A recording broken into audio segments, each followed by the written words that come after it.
We have an aqueous solution of ammonium acetate, which is the salt of a weak acid and weak base. The ammonium ion, $NH_4 carat plus hydrolyzes to give hydronium ions, which indicates an acidic reaction, while the acetate ion, $CH_3 COO carat hydrolyzes to produce hydroxide ions, indicating a basic reaction. For a salt of a weak acid and weak base, we can use the formula pH equals 1/2 pK_W plus pK_A pK_B.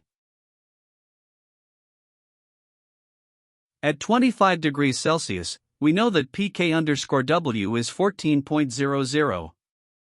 Given the values for $K_A and $K_B, we find both pK_A and pK_B are approximately 4.74. Since pK_A equals pK_B, we can substitute back into our formula to find the pH. pH equals 1/2, 14 plus 4.74 to 4.74 equals 7.0. Therefore, the pH of the ammonium acetate solution is approximately neutral, with pHs almost equal to 7.